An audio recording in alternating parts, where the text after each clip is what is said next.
cette année, découvrez une offre vraiment unique, le Peugeot 3008. Sa version électrique propose désormais une transmission intégrale, offrant ainsi la puissance la plus impressionnante à ce jour. Et en même temps, vous pouvez obtenir ce modèle-ci avec une très grande batterie malgré une longueur relativement compacte en version hybride essence, hybride rechargeable ou entièrement électrique. Et on le comparera avec le Peugeot 5008, celui avec l'empattement plus long et 7 places en 3 rangées. On en parle avec Thomas sur AutoG Fuel en 4K, plein écran.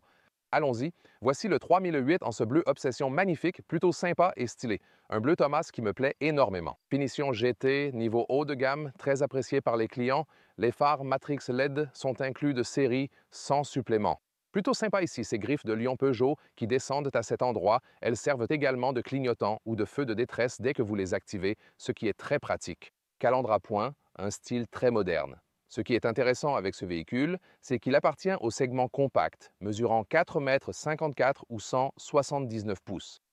Et en même temps, pour les versions électriques, il propose une batterie de 97 kWh. C'est une offre vraiment unique. Presque personne ne propose cette taille de batterie dans cette gamme, un segment pourtant court et similaire, ce qui la distingue. La batterie de ce véhicule est de 73 kWh. Vous pouvez voir ici les jantes de 20 pouces. Ce sont bien celles de la version haut de gamme et ça déclenche mon toc parce que ce design asymétrique de roues fait que rarement elles sont toutes les deux orientées dans la même direction. Et oui, ça me dérange un peu.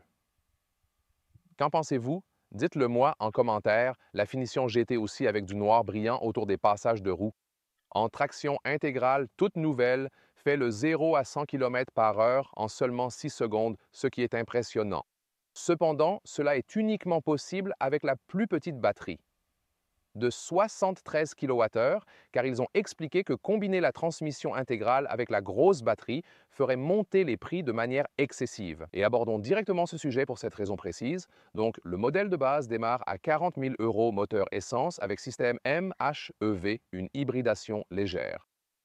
Et ensuite, c'est environ 50 000 € pour la version électrique. Et si vous optez pour la grande batterie, plus de 60, ou la haut de gamme en traction intégrale, vous pouvez atteindre plus de 60 000 €.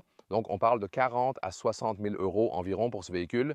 Et si vous choisissez le 5008, la version à empattement long, pour ainsi dire, vous ajoutez environ 3 000 € à chaque extrémité. Un design très distinctif en effet, avec une aile intégrée, une belle signature pour les feux arrière et également ce design à 3 points lorsque vous activez les clignotants. Assez cool en fait. Et encore une centaine ici pour la version électrique, pas de coffre avant, malheureusement. Si vous êtes plus intéressé, par exemple, par le moteur essence d'entrée de gamme, nous avons également un test à ce sujet, à voir plus tard.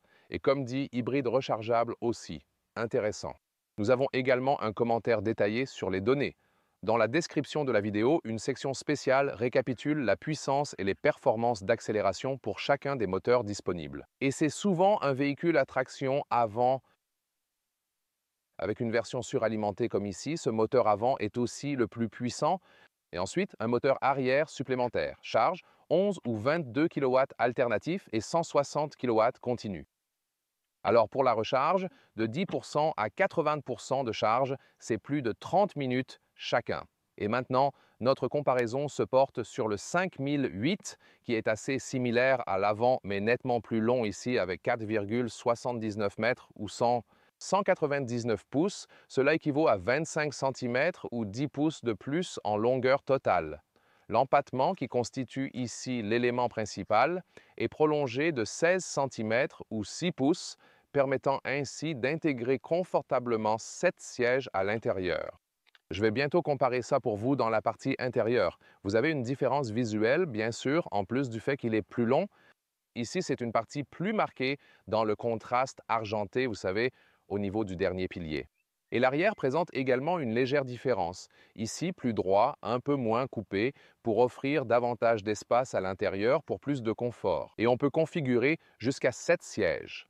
Pour l'instant, ils sont toujours là, mais j'ai entendu des rumeurs comme quoi une version à 5 places de la 5008 arrivera très bientôt, si vous préférez simplement un coffre plus grand. Et avez-vous remarqué quelque chose dans l'image? J'attends votre commentaire. Oui, c'est exact. Regardez les roues. Oui, Cette situation où elles sont toutes les deux dans la même direction, presque comme si nous l'avions fait manuellement, c'est bien sûr une pure coïncidence, simplement que dans cette coïncidence, c'est tout à fait correct. Et maintenant, quand ils sont alignés comme ça, c'est bon, non? Mais sinon, ça déclencherait vraiment le toc. Derrière moi, au fait, la très célèbre forêt noire en Allemagne et les sons de fermeture de porte sont acceptables, je dirais. Ouais, pas génial, mais pas mal du tout.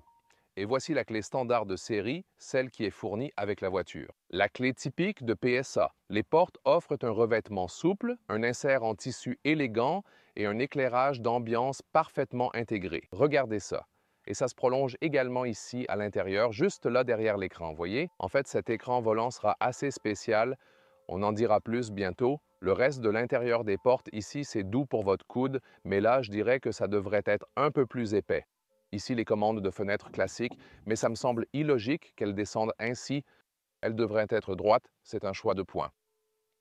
Design, tout est unique ici avec ce véhicule. Oh, et nous avons un revêtement en feutre à l'intérieur des portes. C'est vraiment très sympa à voir. Et en plus, une grande plaque de seuil d'entrée bien visible. Pourquoi pas? Ce volant est exceptionnel et ces sièges sport en microfibre avec la finition GT et le pack confort sont un vrai plus. Ce véhicule, entièrement équipé à l'avant, dispose d'une double isolation. Les vitres ne sont pas les plus épaisses, mais la double stratification est bien présente. Vitres arrière, standard, bienvenue dans ce cockpit au design très expressif ici. Tissu superbe, éclairage intégré, plusieurs teintes possibles. Tableau de bord à toucher doux, un écran flottant ici, soit 2 x 10 pouces, ou alors cet écran de 21 pouces dans les versions haut de gamme qui s'étend sur toute la largeur avec les instruments et l'infotainment. L'interface utilisateur a ses avantages et inconvénients. Voyons ça de cette manière. Ensuite, les sièges. Soit en tissu pour la version de base ou la GT d'entrée de gamme. Et avec l'option du pack confort, vous pouvez obtenir la microfibre ici. De plus, le siège passager est identique au siège conducteur.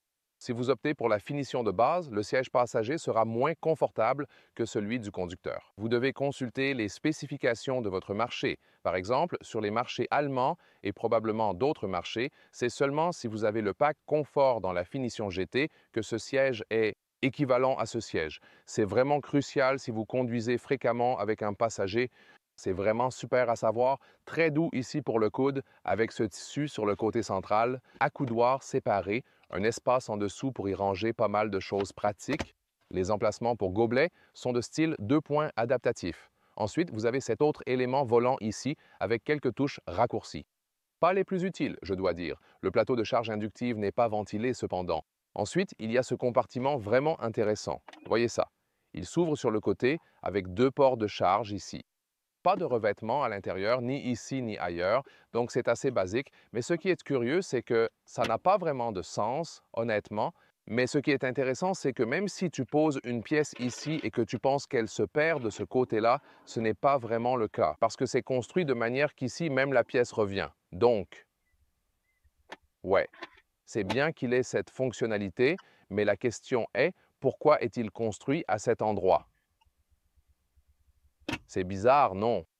Ici, la boîte à gants est également amortie. Et regarde ça, comment elle est intégrée avec ce design incurvé ici. Alors cette voiture ne cherche pas à être, tu sais, simple ou banale.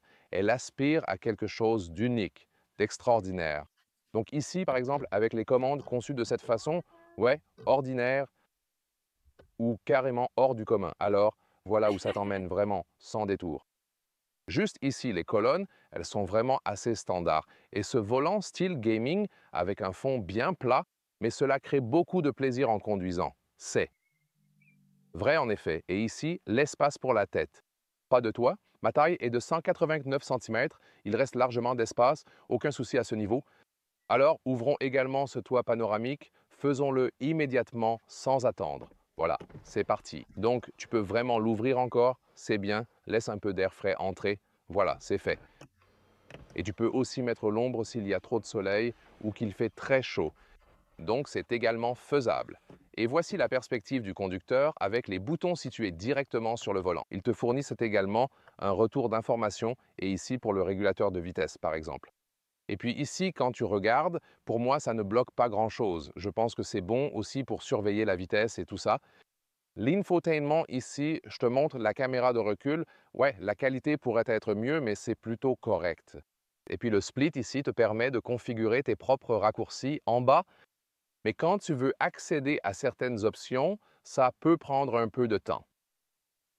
Donc tu dois parcourir ces différents menus vu qu'ils sont systématiquement accompagnés de cette animation un peu lente. Et pour moi, c'est un peu long, tu vois ce que je veux dire?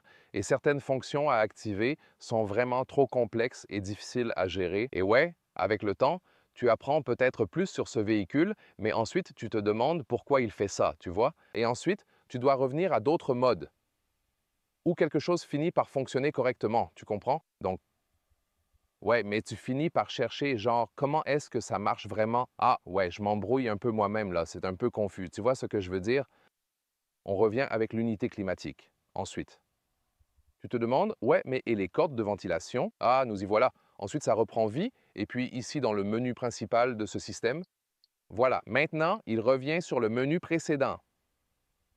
Hein? Pourquoi il a fait ça? Tu vois, il fait souvent des choses que tu ne veux pas en réalité. Et là, c'est l'intégration. Mais ça ne reste pas toujours. Parfois, ça disparaît encore. Je ne suis pas sûr que ce soit l'option idéale.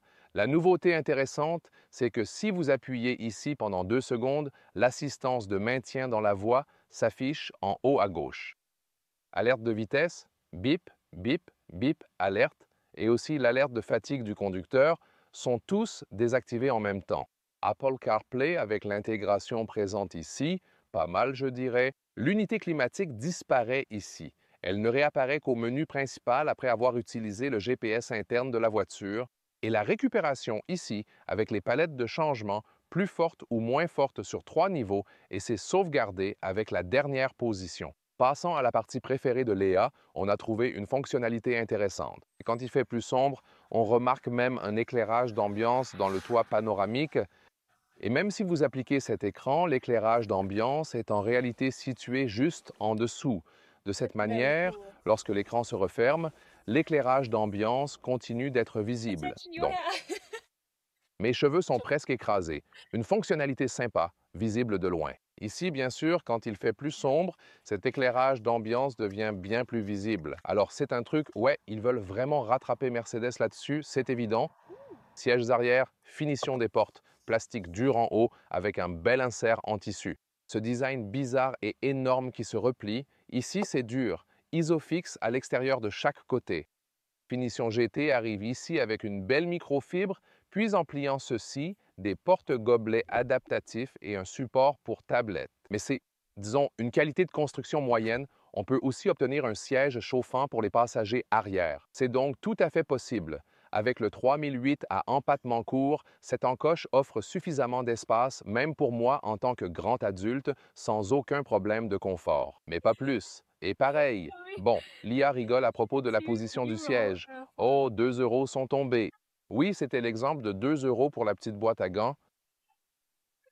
Là-bas, c'était assez intéressant. Ensuite, il y a un peu de marge ici avec ma taille de 189 cm, pas trop d'espace, mais ce n'est pas non plus un véhicule long. En fait, c'est ça. Le 5008 aurait alors un empattement plus long pour plus d'espace dans la deuxième rangée et aussi la troisième rangée. Le coffre, normalement à 520 litres, est réduit à 470 litres ici. On perd un peu d'espace à cause du moteur arrière, mais seulement en dessous. À cet égard, c'est pratiquement pareil. 1 mètre ou 40 pouces. Une valise cabine rentre verticalement sans aucun souci. Et la longueur standard, qu'il ne faut surtout pas oublier ici, est d'environ 90 cm ou 35 pouces. On peut soulever ce plancher pour plus d'espace, on peut mettre un câble de charge. Cette zone serait encore plus profonde dans la version attraction avant seulement. Ses côtés sont vraiment plutôt sympas. Tu peux maintenir celui-ci ouvert comme ça, c'est une idée très intéressante. Et tu peux aussi baisser celui-là ici à un niveau inférieur pour gagner un peu plus de hauteur. Alors, retirons celui-ci ici, c'est aussi facilement fait. Voilà.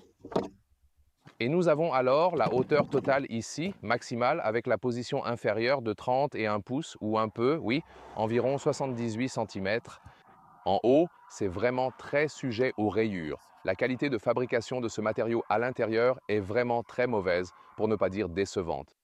Ouais, c'est triste de voir ça à ce stade parce que c'est aussi une zone qui peut facilement se rayer. Ici, les sièges, je peux les attraper. Je peux aussi, ici, ouais, ouvrir cette sangle facilement. Vous pouvez également utiliser la trappe à ski ou opter pour la division 1/3, 2/3, et voilà, c'est fait. Et nous y sommes, tout est en place. Et puis la longueur totale est d'environ 65 pouces ou 1,65 m. Et maintenant, nous jetons un coup d'œil au coffre du 5008 qui offre un peu plus de 200 litres supplémentaires au total. 220 ou 230 litres selon la version. Largeur, environ 1 mètre ou 40 pouces. La différence est ici dans la hauteur. 70 cm ou 28 pouces. Ce n'est pas tant que ça, car il n'y a pas de position plus basse ici pour celui-ci. On peut placer ce plancher comme ça. Bien sûr, il y aurait plus de hauteur ici, mais ça ne servira pas pour mettre une niche de chien, par exemple. J'ai pris cette hauteur, tu vois. Là, c'est la configuration 5 places. Et comme je l'ai dit, j'attends bientôt une configuration 5 places complète qui te donnera cette flexibilité de la 3008 avec le réglage plus bas ici, sans avoir les sièges stockés ici. Alors oui, on verra ça. Le point intéressant ici, c'est la longueur normale jusqu'à la troisième rangée de sièges, qui est ici à 1 m 5 cm ou 41 pouces, là où elle se terminerait ici dans la 3008. Donc nous avons un peu plus de longueur dans le coffre, vous pouvez le constater. Cette fonction permet aussi de glisser ce banc vers l'avant. C'est également possible. Une autre option, et vous pouvez aussi replier ces sièges, comme ça. Ils auraient encore environ 16 pouces, soit 40 cm de coffre disponible. Ça fonctionne aussi très bien. Ensuite, vous pouvez tirer ces sangles ici pour rabattre ces sièges. C'est juste ici, quand on regarde la longueur totale, qui est donc ici de 1,90 m ou 75 pouces, c'est exactement la différence de 25 cm ou 10 pouces, car c'est ici que se termine la longueur totale du 3008. Et c'est à cet endroit que cela va s'achever. Cela illustre précisément en quoi ce véhicule est plus long. Et à l'arrière, dans le cockpit avant du 5008, c'est pareil, mais ici. Vous pouvez faire glisser les sièges vers l'avant ou l'arrière, divisé en 2/3, 1/3. Et individuellement, je peux rabattre ces sièges-là, par exemple, seulement celui-ci. Et tu es assis relativement haut, il faut le dire. C'est pourquoi il y a aussi moins de place pour la tête à l'arrière, en fait. C'est très intéressant. En tout cas, je suis ici avec la combinaison du toit panoramique. Espace pour les jambes. Oui, c'est plus grand grâce à l'empattement long, mais il est 16 cm ou 6 pouces plus long. Et ce n'est pas tout ici. Donc, vous voyez que l'objectif principal était de s'assurer qu'il y ait aussi une troisième rangée potentielle et que le coffre soit également plus long. Donc, selon le véhicule, lorsqu'ils font les versions plus longues, parfois l'accent est mis sur, bon, faisons le coffre plus long, permettons la troisième rangée de sièges, ou mettons la plupart de cet espace supplémentaire dans la deuxième rangée de sièges, ce qui arrive souvent avec, par exemple, les versions chinoises de l'Audi A4, l'A4L. Alors, l'empattement supplémentaire est surtout pour la deuxième rangée de sièges, ici pas principalement, juste un peu. Oui, j'ai plus de place pour les jambes, mais pas tout l'espace supplémentaire. Tu vois ce que je veux dire? Ouais, mais bien sûr, tu peux varier selon si tu veux plus de coffres ou pas, et ainsi de suite. Et j'ai déjà relevé la troisième rangée de sièges, et il y a cet accès plutôt pratique et facile. Tu peux tirer ici, sur le dessus du siège, et il avance comme ça, et aussi vers le haut. Donc ça assure en fait une entrée plutôt confortable et pratique. Mais la question est, combien d'espace avons-nous là? Et pour ça, nous faisons le test suivant. Alors tout d'abord, je le vérifie maintenant. Pour vous, juste un instant. Faisons avancer celui-là pour que je puisse toujours m'asseoir derrière comme ça. Cela serait possible. Ensuite, on peut vérifier à quoi ça ressemble là-bas. Peut-être qu'on peut le redresser un peu comme ça. Et puis je rentre de l'autre côté. Comme ça sera vérifié d'une meilleure manière. Voilà, c'est fait. Et maintenant, nous avons sauté les cieux. C'est une expression qu'on utilise chez nous en Allemagne, vous voyez. Quand j'ai commencé ma carrière à la télévision, en fait, c'était quelque chose de totalement interdit de simplement sauter, vous savez, de l'autre côté. Le spectateur ne s'en souciait jamais, mais c'était un principe théorique. Je sautais les cieux quand c'était logique, et personne ne s'en souciait vraiment parce qu'ici, on peut mieux voir, vous savez, ce qui se passe. Voici donc la troisième rangée de sièges. Ouais, c'est ça. Même si elle est un peu plus avancée, je ne peux vraiment pas m'installer ici avec mes jambes. C'est donc quelque chose qui serait plus adapté pour emmener les petits à leur match de foot, où les gamins sont à l'arrière, En revanche, pas d'isofix à la troisième rangée. Donc c'est vraiment dans cette zone que les enfants sont. Assez grand pour ne pas avoir besoin de siège enfant, mais pas trop grand non plus pour qu'ils puissent encore tenir ici. L'espace pour la tête est correct, mais limité quand même. J'attends la version avec un coffre plus long ou spacieux uniquement en 5 places, qui devrait probablement arriver très prochainement. L'accélération.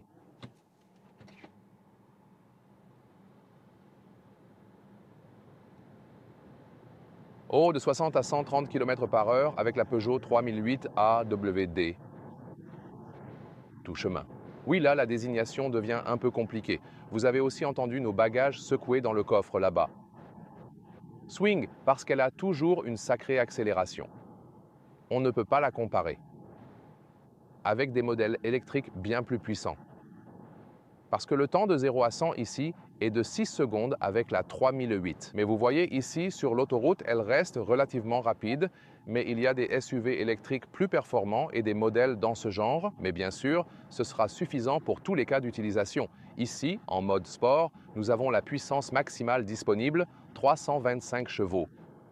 Et nous avons également une répartition de puissance de 60% à l'avant, 40% à l'arrière, car le moteur électrique avant est toujours plus puissant. À l'arrière, vous gagnez un peu plus d'adhérence. C'est pourquoi la différence n'est pas plus forte, pour ainsi dire, et il y a aussi le mode 4 roues motrices, qui fait une répartition équilibrée 50-50 entre l'avant et l'arrière, tout en activant toujours la surmultiplication.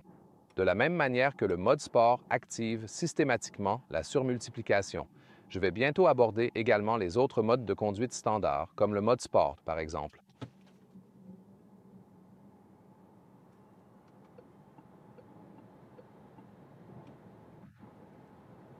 Donc c'était de 20 à 120 km à l'heure. Je veux dire, Léa est habituée à des accélérations plus choquantes que ça, donc ça ne fait même pas bouger son compteur de cri. Mais c'est une belle accélération et c'est la plus forte jamais enregistrée pour ce véhicule. Ce ne sera pas le super véhicule sportif comme celui-ci, mais il reste bien adapté pour l'autoroute, offrant de belles fonctionnalités, même s'il présente quelques lacunes, notamment en termes d'ergonomie des commandes ou des éléments affichés à l'écran. Mais il reste tout de même assez unique pour la compacité du véhicule et la capacité de la batterie qu'il propose dans ce segment de SUV, et des sensations sportives à la conduite. Mais je dois dire, il y a eu une bosse ici. Quand la route est bien plate, c'est très agréable. Quand ça commence à sautiller, c'est vraiment très rude, donc la suspension n'est pas si souple et les jantes de 20 pouces n'arrangent rien. Je veux dire, il roule parfaitement quand la route est lisse, mais dès qu'il y a des nids de poules et tout, c'est vraiment très très rude, il faut savoir ça. Oh, maintenant, on peut aussi voir un peu de l'éclairage d'ambiance ici, pendant qu'on traverse la forêt sombre, qui est en effet la forêt noire ici. Vous savez, surtout nos amis aux États-Unis, ils adorent la forêt noire. Pour une raison que j'ignore, pour nous les Allemands, c'est juste. Une forêt en Allemagne, vous savez, c'est une chose très intéressante, vraiment, mais ça roule vraiment de manière sportive. Vous savez, donc on sait que beaucoup de véhicules français ont généralement une suspension plus souple et se concentrent sur le confort et ainsi de suite, mais celui-ci a vraiment une configuration plus rigide et c'est amusant à conduire, je veux dire. Par exemple, vous savez, l'agilité ici, pas besoin de diriger tant que ça et ça accélère très bien en sortie de virage, donc c'est vraiment amusant à conduire, c'est plutôt cool. Et j'aime vraiment ce volant style arcade, vous savez, donc il tient vraiment ses promesses, c'est ça qui est cool. Donc comme je l'ai dit, le mode sport, pleine puissance 325 et l'accélération en 6 secondes. Ici en mode normal, on a presque la même puissance, cependant en mode normal, quand vous glissez simplement sur l'accélérateur ou vous foncez tranquillement, la réponse est un peu plus douce, moins agressive, ce qui est parfait pour une conduite quotidienne détendue. Par exemple, parfois en roue libre et vous n'utilisez pas vraiment cette performance, alors il peut aussi n'utiliser que le moteur électrique avant, plus ou moins une traction avant. Et quand vous appuyez vraiment, alors vous retrouvez la traction intégrale à nouveau. Et il y a également le mode éco disponible. Celui-ci fonctionne toujours uniquement en traction avant. Et ici, il y a vraiment une diminution significative de la puissance. Donc, ce n'est pas seulement une question de changement dans la pédale d'accélérateur, il y a réellement moins de puissance. Et ce serait judicieux, par exemple, de se dire que et il y a peut-être un problème avec l'autonomie sur ce trajet. Je veux vraiment maximiser l'autonomie, donc je fais attention à éviter les accélérations trop brutales et à limiter l'utilisation du moteur électrique arrière. Pour cela, le mode éco est parfait car il permet d'optimiser l'autonomie de manière efficace. En revanche, si vous recherchez des performances plus dynamiques, le mode sport est là pour répondre à ce besoin. Dans ce cas, il faut appuyer un peu plus fort sur l'accélérateur pour gagner en vitesse, car la sensibilité de la pédale est réduite et la puissance est légèrement diminuée. À 80 km/h, la conduite devient plus fluide et efficace. En pleine campagne, à cette vitesse, le véhicule est raisonnablement silencieux. Juste pour vous donner cette différence par rapport à, vous savez, quand vous avez ça ici, à l'avant, on trouve une double stratification, comme nous l'avons vu précédemment, ce qui contribue réellement à rendre cette voiture très silencieuse. Donc même en conduite normale, cela peut être plutôt relaxant. Testons maintenant certains modes de conduite avec la direction ici. Donc en mode normal, c'est relativement léger. Voyons à nouveau s'il y a une différence avec le mode sport. Oui, c'est un peu plus, je pense. Oh, le chariot à l'arrière, comme si les bagages allaient de gauche à droite. Les commandes, je ne dirais pas qu'il y a vraiment une différence notable. C'est surtout au niveau de la pédale d'accélérateur en réalité. Donc, dès que vous passez en mode sport, il y a beaucoup plus de sensibilité au niveau de la pédale d'accélérateur et les systèmes d'assistance. Ici, avec le régulateur de vitesse, il me maintient activement dans la voie. Je peux aussi augmenter la vitesse et si je le maintiens, je peux faire des paliers de 5 km par exemple. Et c'est relativement calme ce que le volant fait pour me maintenir dans la voie. Donc, c'est plutôt agréable. La plupart des choses sont plutôt solides. La seule chose à laquelle je pense, c'est quand on veut modifier certains réglages pendant la conduite, ça peut être un peu délicat. On se dit, ah, comment marche l'interface utilisateur? Donc certaines choses dans l'interface utilisateur sont un peu trop compliquées, je trouve, en conduisant. Par exemple, le système de climatisation devrait, vous savez, être quelque chose de plus simple. Mais ce n'est pas propre à Peugeot, c'est une tendance récente qu'on retrouve chez tous les constructeurs. Et pourquoi je dis ça? Enfin, regardez, c'est le mode Apple CarPlay que la plupart utiliseront sûrement avec Android Auto. Pas de menu climat ici, il faut donc aller dans Climat et ensuite se rendre là-bas. À moins que nous n'utilisions le GPS interne de la voiture, alors vous l'avez ici au milieu. Et puis, vous avez la configuration habituelle pour l'unité climatique. Ici. Voilà. Oui, ça y est. Mais lorsque vous retournez au système CarPlay encore une fois, ouais. Et puis, changer la température en conduisant, je ne suis pas sûr. Pourquoi ils n'ont pas pensé à ça, tu vois ce que je veux dire? Et ce que ce véhicule peut aussi faire ici, je dois appuyer sur OK.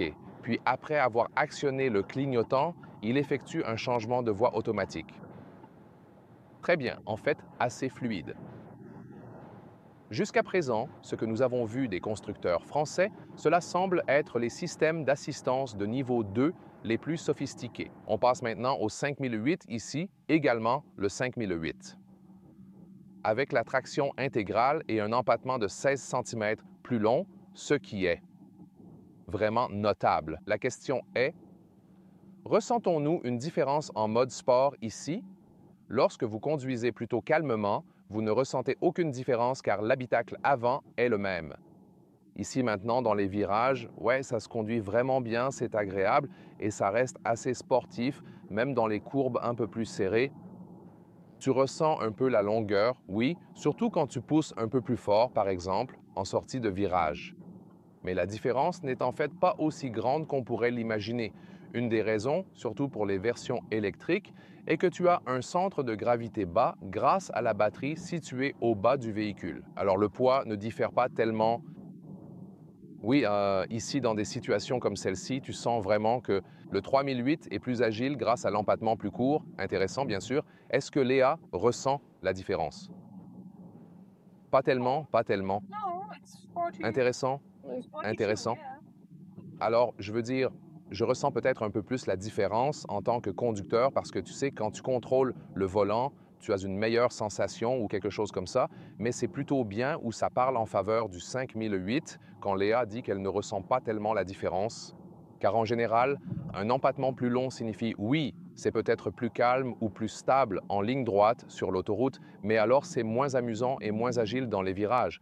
Mais ces virages agiles ici étaient en fait plutôt bien négociés. En effet, la différence de conduite n'est pas aussi marquée que ce à quoi on pourrait logiquement s'attendre. C'est vraiment fascinant car malgré cela, la direction reste incroyablement légère. Avec cette transmission électrique, le boost est instantané en appuyant sur l'accélérateur. Zrenia, l'accélération est franche. C'est plutôt cool, je veux dire, les chiffres d'accélération ici sont une différence de 0,5, donc 6 secondes pour le 3008 et 6,5 secondes pour le 5008 avec la version à 4 roues motrices ici. C'est aussi un détail à noter, avec la version à 4 roues motrices ici, la différence d'accélération entre le 3008 et le 5008 n'est pas si grande. Si vous optez pour la version électrique à traction avant, la différence d'accélération est presque une seconde, un peu moins d'une seconde entre le 3008 et le 5008. Mais oui, je pense que le principal à retenir, c'est vraiment ce que je ressens, c'est que l'agilité dans la conduite n'est pas si différente. Peut-être que le 3008 est encore un peu plus amusant. Mais celui-ci, si vous dites « Hey, vous en avez besoin pour la famille avec les sièges supplémentaires ou peut-être bientôt la version où vous avez juste un coffre plus grand et que vous en avez besoin, vous savez, juste plus de flexibilité pour la famille et tout ça. Vous n'avez pas à compter autant comme, eh bien, vous n'avez pas à sacrifier autant de cette expérience de conduite amusante ou plaisante. On avait environ 18 kWh au 100 km en conduite régulière sur l'autoroute avec le régulateur de vitesse maintenu constamment à 120 km/h. À 75 miles par heure, 3,5 miles par kWh, ce 4x4 à petite batterie parvient à atteindre 400 km, soit 250 miles. Et celui-ci offre plus de plaisir de conduite parce que vous avez plus de puissance, ce qui est plutôt sympa. La seule chose que je n'aime peut-être pas, c'est le manque de confort sur les routes irrégulières, car les jantes de 20 pouces et la suspension un peu ferme ne sont pas très agréables. C'est là que se trouve sa faiblesse, mais le plaisir de conduire est clairement au sommet du jeu. Mais ce qui est encore plus intéressant avec le 3008 et le 5008, c'est cette batterie plus grande, mais uniquement disponible en traction avant. Avec cette batterie de 97 kWh, on pourrait même atteindre environ 540 km ou 330 miles. Et ce n'est possible avec aucun autre véhicule aussi court. Donc si vous voulez une voiture qui peut être facilement garée en ville tout en offrant une autonomie maximale, celle-ci propose une offre vraiment unique. Pas en traction intégrale, mais en traction avant. La principale différence entre le 3008 et le 5008 réside dans l'empattement et les 7 places si nécessaire. Ou peut-être à l'avenir aussi une version 5 places pour le 5008. Ils ont beaucoup de points communs, c'est évident. L'empattement est la différence et le 5008 est un peu plus lent en accélération à cause du poids supplémentaire, entre autres. Celui-ci, bien sûr, ici, le roi du plaisir de conduire. Qu'en penses-tu? Tu préfères la traction intégrale ou la grosse batterie? Tu opterais pour une 3008 ou une 5008? Dis-le en commentaire et voici les concurrents.